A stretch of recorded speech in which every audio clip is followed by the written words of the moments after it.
Hello, welcome back to Heretic Owl Tarot. My name is Liz, and I will be guiding you on this journey today, wherever that journey takes us. I am very excited, actually, to be doing zodiac sign readings again. For a while, um, the energy of doing those readings was kind of gone. And the guidance that I got was to just do human design profile readings. And I was nervous about that. But um, it went well, going well, whatever. And so, anyway, when I was starting to, feel the vibe, get um, the inkling, whatever. I mean, usually when I sit down to do these readings, it's because the energy shows up around me and it's just in my aura, and it just kind of keeps like knocking me in the head like, okay, let's do the readings. And so anyway, and then all of a sudden it was like, do the zodiac signs too. So here we are. I'm excited. How are you? I mean, of course, like I hope that you've been watching your human design profile. And if you don't, I think it's just like a cool, because not every Gemini is a 2-4 or a 4-6 or a, whatever, 5-1. So, I think it's cool to have information. That's probably my first line because I am a 5-1 in the human design realm. um, so anyway, here we are. I hope you're doing well. Let's get you an oracle card. Is that just one? It is. Power of attraction. Let's see, this side.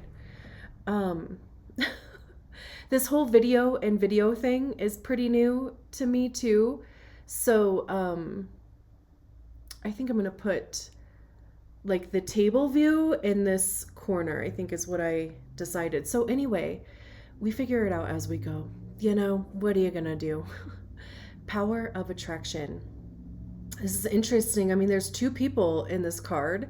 So are you attracting a partner in some capacity? I mean, I don't do romantic readings or relationship readings. If it comes up, we talk about it, but it's more so like connection, finding the right connections.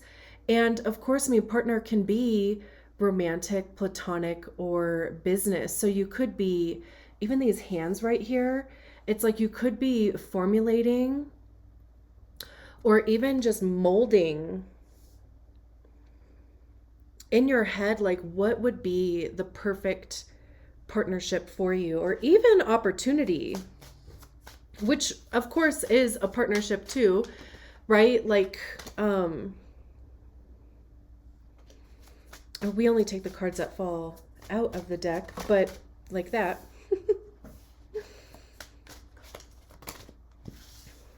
Oh, how many? One. That is the perfect amount of cards that we need. So, where do we start? Here. We have the Hermit, the Emperor, 4 of Cups, 5 of Swords, Knight of Wands, 7 of Cups. And then Justice at the bottom of the deck, and 3 of Swords getting kicked around there at the top of the deck. King of Swords, Knight of Cups, Wheel of Fortune. Okay. Well, that was fast. Let me just make sure everything is in frame, and then we'll start talking about your reading. Okay. Let me see this card. There's a lot. There's a lot going on in this card. Okay, so here's what I was noticing. For one, I don't know if you can see, but there are bees in that person's or on their head. There's dragonflies on their head. They're in the water. I don't know. I mean, it doesn't look like they're in water And then, even just the two hands in the middle here. Again, I keep getting this feeling about partnership, but it's interesting because there's some differences there. I wonder if I can look up. Hopefully, this isn't going to mess things up. Dragonfly totem. Dragonflies symbolize self-realization. They can help you connect with your true self. The dragonfly is often associated with change, transformation, adaptation, and self-realization. Its rapid movement and agility in the air represent the ability to make quick changes in your life when necessary. Okay. And for bees, tells you that in life, respect, wisdom, and sharing also bring abundance, harmony, and wealth. Admired for the fruits of its labor, the bee is probably the most tenacious and methodical spirit animal in existence. They are small in size, but indispensable for pollination. Truly, though, right? I mean, we literally can't exist, right? Like our food or whatever, like, wouldn't even exist without bees. Hashtag save the bees. So let me just see. I love this deck. The only thing that I'm not like a super duper huge fan of is that the message is usually like 3 pages long, and I just don't want to bore you guys with me like reading. So let's just see what the first page says, and we'll go from there. I keep wanting to go to that side, but all right, so you look at that. Let me read this. There is such wonder awaiting you. There are so many beautiful adventures and so much magic yet to be. Can you keep your heart open to what is coming towards you without surrendering your experience of this moment by becoming too future oriented? You see, there is magic in this moment too. There is something arising within you out of the depths of your being. In this process, there is a shift in environment, both internal and external. A fertility is being stimulated. This is your time to play with that fertility, to conceive, create, and embark upon the process of transformation with an open mind and heart. You may not know where it is all going to lead. All you need to know is that it will be wonderful and exactly perfectly what is needed. Beyond that, allow the energy of fertile growth and abundance to now flow so naturally and richly within you and around you. Simply to be. You are a big soul, and with that often comes big dreams. You might worry that you want too much out of life. Perhaps you think that you are only capable of small dreams. If you have drawn the oracle of big, bold vision as well, which, I mean, we only chose one. This oracle is guiding you to remember that there are stages of creation. A house cannot be built without the flooring. If you have been working on healing something within you, start a new creative project, or just taken on a new job or relationship, and feel that although you are getting some results, you are impatient for more, doubt that you can continue or ever find the zone or become proficient in the situation at hand, then this oracle comes as a reinforcement. You are doing well. That which is worthwhile takes time to build. Celebrate each success, even the small ones. You are creating something of worth. Be patient, keep going, and trust. This oracle comes with a special message. You have recently completed a cycle or level of manifestation and are transitioning into the next level of experience. Like a big fish leaving the small pond and feeling like a rather small fish in a bigger pond.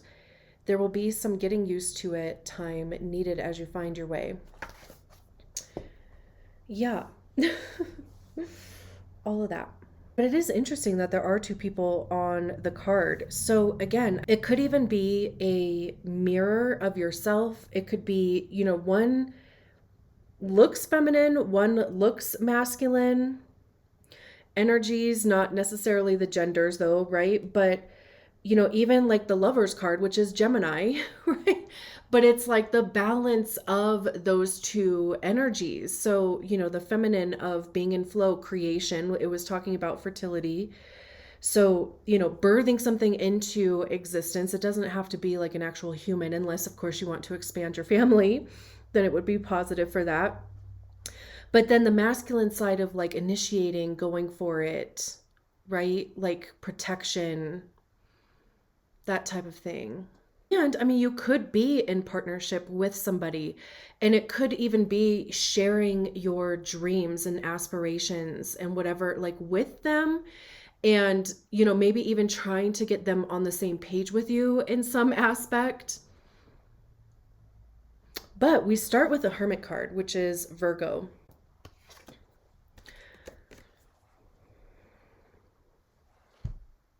Mm-mm-mm-mm. Like, where do I put the card? We just had a Virgo, what, full moon? New moon. Some moon. I want to say it was a full moon this last week. Today is the third. Maybe it wasn't that recent. I can't remember, so it must not be important. But the Hermit talks about going within.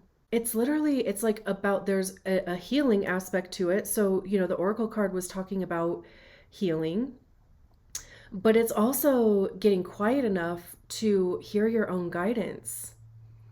It's also accepting that your path is unique to you, because the hermit is a bit of a lone wolf.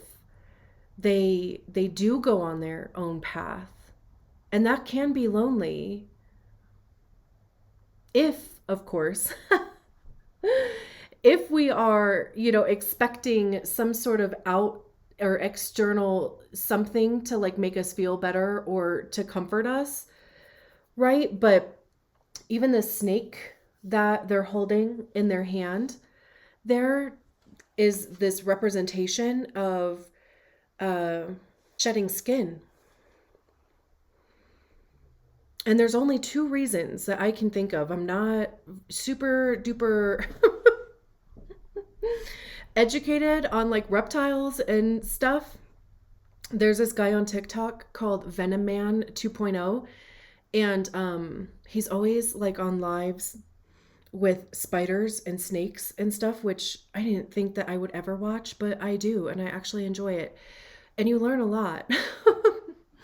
But okay, there's one of two reasons to shed skin. One, you outgrow it, right? It's because you're growing.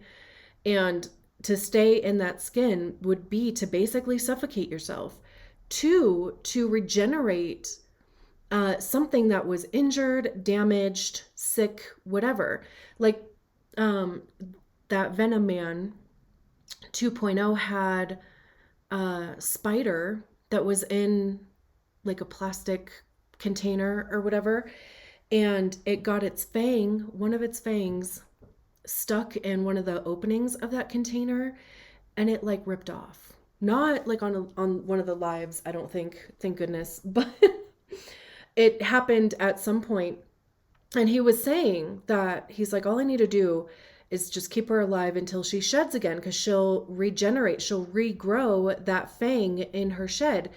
And sure enough, she lived and she regrew her fang. So again, two reasons. There might be more than two for shedding. I don't know. The two that are important to us right now are because you've outgrown a skin, like, and that skin can be your identity, what you believe to be true, even what you believe you wanted in your life. Like, it could be, I thought I was going to be doing this for the rest of my life, but now I want to do that. Or I thought I wanted this type of relationship, or I was going to be in this relationship forever, or we were going to be friends forever, or whatever. But then it's like, I think I've actually outgrown this relationship. And it's causing injury or harm to me. Hopefully not physically. Okay. Oh my gosh. Not literally or physically, but just, like mentally, not in the abusive kind of way. I hope you know what I mean. Oof, that, or it's, again, it's outgrown what you believed to be true for you. As it should, right? I mean, like, we should allow ourselves to keep an open mind and allow ourselves to evolve and change, especially if you have been on a healing path and, like discovering, why am I the way that I am?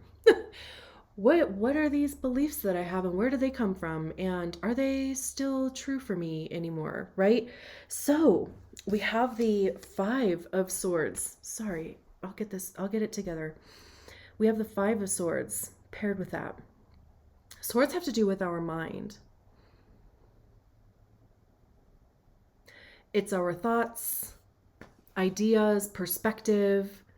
It's also truth and honesty, but like divine truth, divine honesty. And what I mean by that is it's what is factually true, not necessarily attached to emotion, because then it becomes more of an opinion, but like, what can we prove? What is legitimately true for us, authentic, right? I also see swords as being the suit of ego, because it's generally where we hear our ego is in our minds. Of course, we can feel it in our emotions or in our body, but we generally hear it in our minds. And our ego is created by the stories that we attach to circumstances, to emotions, to people, and it becomes our personality, our identity. It could be, a story that either we created ourselves or somebody imprinted onto us. Maybe at some point in our early years, somebody was like, "Oh, you're too much. Oh, you're too shy. Oh, you're whatever," right? And we we took it to be our part of our ego and part of our truth. But now it's like, is that story actually true or not? Like, is that actually who I am? And now that we are adults, we get to make those decisions. But it does take going into that ego, discovering, who are you and how did you get to be that person? So the Five of Swords, I see this is a card of a battle of wits for me. Fives are transitionary energies, so they definitely bring about change. So it's nothing to like get stuck in, like pitch a tent and get stuck in. They are energies to like allow yourself to move through. And it's interesting because this character has this butterfly trapped in this jar. And like I was saying with the Hermit card, it's like are you preventing your own growth, or even, excuse me, stumping your growth? I mean, this is already turned into a butterfly, so it's already gone through the metamorphing process. It's already built the cocoon, turned to goo. Now it's the butterfly, but it's immediately trapped, right? And again, this could be somebody around you. You're just like, I want to spread my wings and fly. And either it's your own ego that's like, you've literally never even had wings before. How could you possibly think that you could fly? Or, I don't deserve that, or, it's too much. I don't have the resources, whatever it is, right? Because it is, like I said, it's a battle of wits. And it could be you battling yourself. It could be somebody else just being like, I don't see how that vision could actualize. And so there is this feeling of just being kind of, like stuck in a mason jar. However, however, the Emperor is here. Speaking of divine masculine, like we were talking about with the Oracle card, and the masculine and feminine energies, the Emperor is the divine masculine again, energy, not necessarily the gender. This is somebody who is going to take charge of their lives. This is Aries. This is Mars. And both of those, right? I mean, especially Mars is a bit pushy. It's also, I feel like a bit impulsive. It's like a flame or a flame. It's like a match, like when you strike a match and the flame just kind of bursts into life right away. So it's just that quick, right? So this could be something changes literally in the blink of an eye. And it really can be a matter of you making the decision that you know what you want. This is the only life you have an opportunity to get that, at least that you're going to be conscious of. So you're going to go for it. You're going to take charge. Aries season is coming up anyway. So this could be something that you start researching, that you start really kind of honing in on that energy. Like, again, if it's something that you need to get information on, if it's something even too that you need to start talking to people about, networking. Because even going back to this oracle card, right? Like making connections.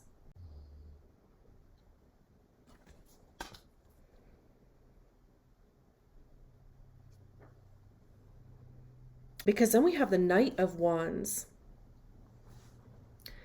with the Emperor. And we can see this little fire. I keep calling it a nymph. I'm not sure if that's even the right term, but it's the only word that comes to mind. But there's something brewing in their hands. It's almost like, okay, there's this person back here, or actually up here, because they're already walking into the forest. They're already like, I know I'm taking charge. This is the direction that I'm going in. So, come or not, whatever you want to do. Okay.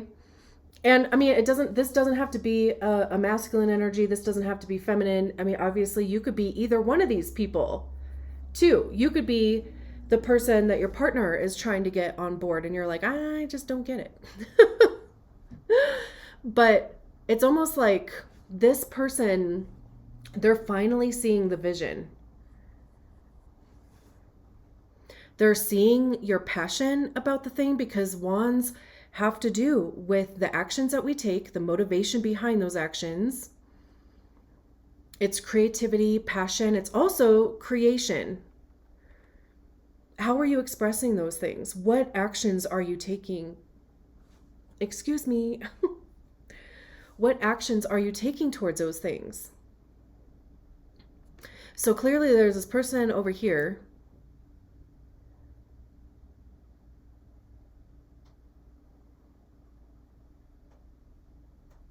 I can't tell if they're like looking forward or looking back. But this person though, and it could be you. It could be that you're discovering what you're passionate about. And that's because you made this decision that you were going to focus your energy, your time, your resources, whatever, on figuring out what that is. But now it's in your hands. Physically or metaphorically or literally, whatever,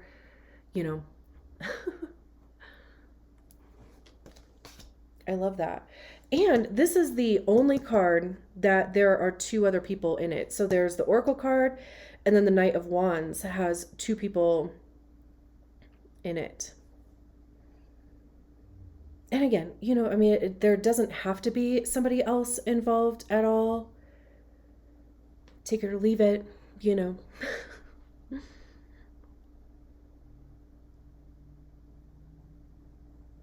And then we have the Four of Cups. Cups having to do with our emotions, heart center. How are we feeling about things?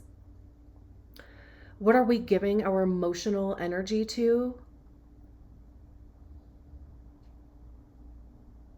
The Four of Wands talks about boredom, lethargy.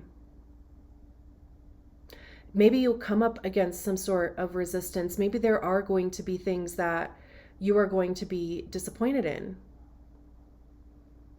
Of course, there always is, you know? We have these 3 cups down here. There's a cup in this tree here. They're not even looking at that. My dog agrees. The neighbor's dog is freaking out, so now he's going to start freaking out. He'll probably be back at some point. But so we have these 3 cups down here, which almost even look kind of hidden. It doesn't look like they're looking at those cups. I don't even know if they would even be able to see those cups. But then there's this cup in the tree. They're definitely not looking at that cup. That cup is usually a gift from the universe. I mean, that's the Ace of Cups over there. And I say that because it's 1 cup.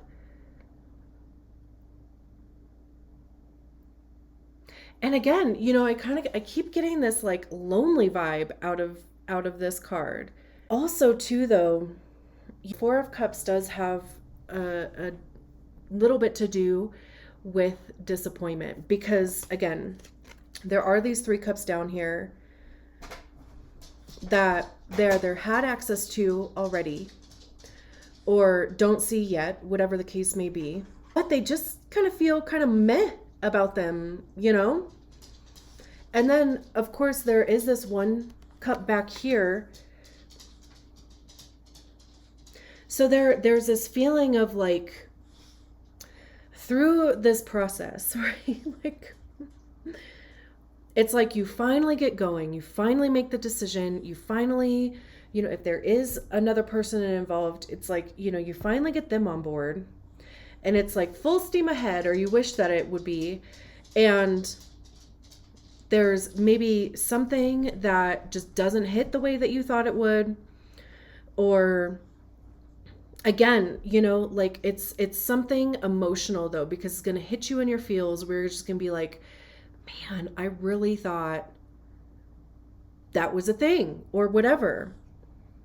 But if it's not the thing, then the actual thing is right there. And quite frankly, you wouldn't even see this thing if you didn't like go through whatever these 3 cups are down there. Because, you know, if you do have your eyes so set on a certain thing, and especially too, which is not a bad thing, because, you know, if you've been thinking about it for a while, whatever, you know, and you're like finally making action, taking steps towards it, and if it just doesn't turn out to be what you thought it was, that is super disappointing. However, it's like you had to see that thing that you thought was going to be the thing wasn't actually the thing, and what is the actual thing is going to be brought into your life. I hope that makes sense. It's like, don't take that disappointment to be failure, or be like, okay, I'm disappointed over that, so it can't be that thing at all. I'm just, forget it. I'm going to go back to this person was right, or my ego was right, or whatever. You know, I'm just going to go back to humdrum, you know, whatever. No. Just be grateful. If as much as you can, be grateful that you were shown that you should not put any emotional, physical, whatever energy anymore into whatever that thing was. And the thing that you can invest your time, your emotional, is going to show up for you. And especially with the 7 of Cups here at the end, this is even like, this is a little head in the clouds, literally, in this card, right? But it is daydreamy. This card, 7 of Cups, talks about options. So options are going to show up for you. So it's like, don't limit yourself to 3 cups when there's literally 7. But then, the other thing with the 7 of cups is it's like the Marie Kondo effect. And also, that could be exactly why you have to go through this process because, the whole Marie Kondo effect, right? Of like what feels good and what doesn't. The things that don't feel good, they got to go. Even when it just comes to your emotional body, is what you're doing, the connections that you're making, what you're finding out, what you're learning, whatever it is, does that feel good to you, regardless of if you thought it was going to be your thing? Because I can't tell you how many times I thought something was going to be my thing. And as I started, like taking actions toward that thing, doing the thing, I was like, this is actually not the thing. But what it does, though, it creates opportunity. Even, like allow your imagination to get wild as hell. Truly, because we really are only limited by the scope or the expansion of our imagination. This could even be thinking too small. Well, the 4 of cups could be actually thinking too small. This could be thinking bigger. And especially too because we have the Justice card at the bottom of the deck. This is Libra. The South Node is in Libra right now. Wherever Libra is for you in your chart, whatever house Libra is, those areas of your life you're going to be looking at and being like, is it worth it? Am I getting what I'm putting in to this area of my life? Because the Justice card is all about the scales balancing. It's about fairness. This is also a card of fate and karma, but like karma in the sense of, what did you come here to do? Like, what did you decide to do in this lifetime? Which I think I said at some point, this is the only life that we get to do those things, right? At least in this level of consciousness that we're in. So this is going for it. And especially with it coming after this pair, and we're talking about thinking bigger, not being disappointed. I mean, disappointment is fine. Just don't let it be the thing that makes you stop pursuing something.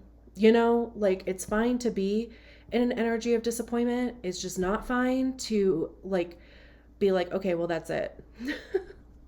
So, and then we have the King of Swords. Speaking of like what we came here to do in this life and karma and stuff, right? Because they're holding a contract in their hand.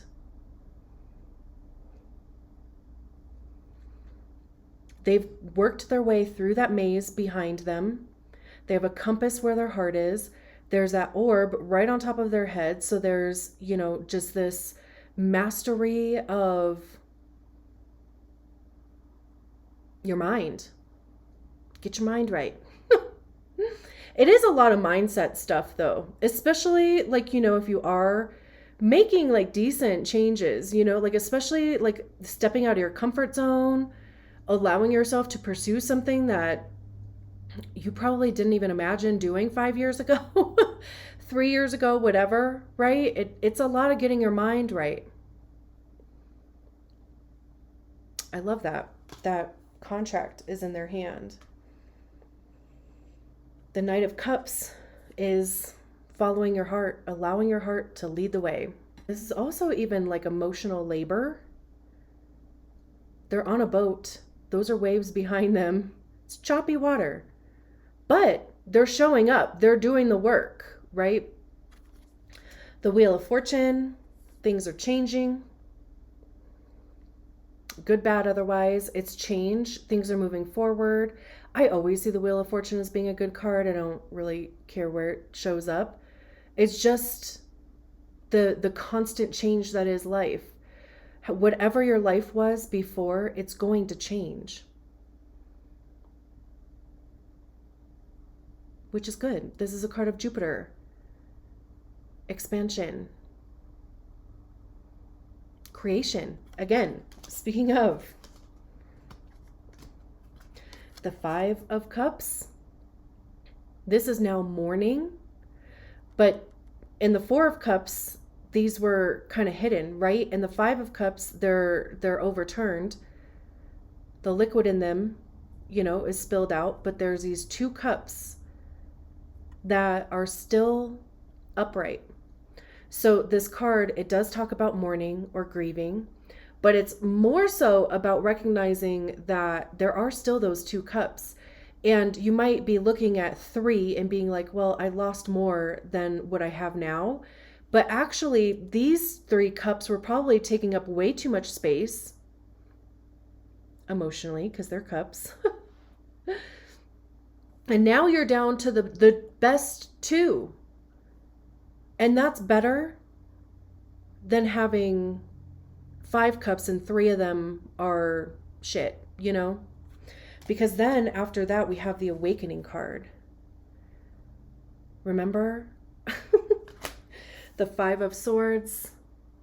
That butterfly was trapped in that bar. This is shedding that skin, like literally shedding skin. No longer in that jar. This is a judgment card or awakening in this one. This is literal transformation.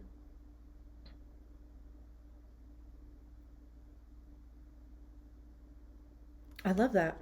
Yeah, the death card. It's like a lot of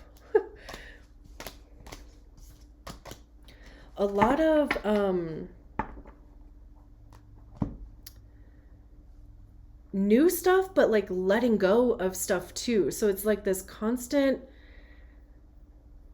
push and pull type of energy. So give yourself a lot of grace. Give yourself a lot of time. Give yourself a lot of space. I'm going to leave it there. Thank you so much for allowing me to read your cards. I'll talk to you soon. Bye.